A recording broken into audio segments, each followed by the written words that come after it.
চক্ষু দান করা হলো এবং যখন চোখটাকে আসলে বা কর্নিয়াটাকে কালেক্ট করা হলো, এটাকে কিভাবে সংরক্ষণ করা হয়, কোথায় সংরক্ষণ করা হয়? কারণ সাধারণ মানুষের মনে অনেক প্রশ্ন যে আমার চোখটা নিয়ে আসলে ওনারা কি করবে, এই ব্যাপারে যদি একটু বিস্তারিত বলতেন। চোখ নিয়ে তো আমরা ট্রান্সপ্লান্ট করব, কর্নিয়া ট্রান্সপ্লান্ট করব, অন্য মানুষ দেখবে। আর এটা যখন আমরা কালেক্ট করি তখন কতগুলো পদ্ধতি আছে।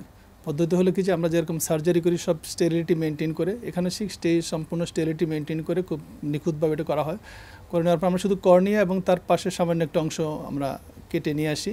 কেটে নিয়ে আসার পর আমাদের একটা সলিউশন আছে, হ্যাঁ, এমকে মিডিয়াম ছোটো একটা বোতলের মতো থাকে, সেই বোতলে আমরা ওইটা রাখি দিই। ওইটার ভিতরে তার 72 আওয়ার্স পর্যন্ত এটা রেখে দেওয়া যায়।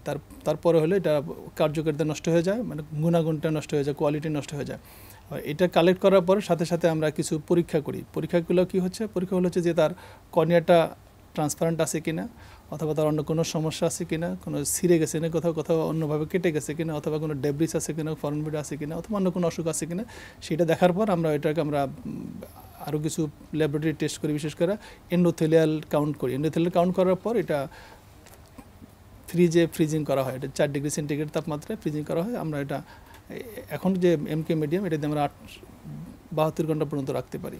এবং এই 72 ঘন্টার মধ্যেই ঠিক করতে হবে রিসিপিয়েন্টকে কাকে দেয়া যাবে, কাকে দিতে হবে, এই ব্যাপারগুলো এর মধ্যেই প্রসেস করতে হবে। এর মধ্যেই প্রসেস যেটা হয় আর কি, যে আমরা যখন কর্নিয়াটা কালেক্ট হয়, আমরা যখন জানলাম যে একটা জায়গায় কর্নিয়া কালেক্ট হচ্ছে, সাথে সাথে আমরা রুগীকে খবর দিয়ে ফেলি। আমরা একটা কর্নিয়ার জন্য আমরা একটা মানুষ যদি কর্নিয়া দেয়, তাহলে আমরা ওই কর্নিয়াটা আমরা 4 জন মানুষের চিকিৎসা করতে পারি।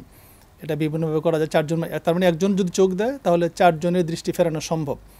তা এখন যখন তারা জানালো যে আমরা চোখ দিতে চাই, আমাদের ডেডিকেটেড টিম চলে গেলো। আর আমাদের সেন্ট্রাল কিছু লোকজন থাকে যারা কোঅর্ডিনেট করে, তখন সে সার্জনের সঙ্গে কথা বলবে যিনি অপারেশন করবেন, সেই সাথে যারা পেশেন্ট, যারা কর্নিয়া গ্রহণ করবেন, তাদের 3-4 জনকে একসঙ্গে ডেকে নিয়ে আসা হয়। যে তারা সবাই চলে আসার পরে আমরা যে তার প্রি অপারেটিভ প্রিপারেশন, তারপর অন্য জিনিস সব কিছু, তারপর অপারেশন, সব যত তাড়াতাড়ি সম্ভব। আমরা সাধারণত যেদিন কর্নিয়া কালেক্ট করি উইদিন 24 আওয়ার্সের মধ্যে করে ফেলি।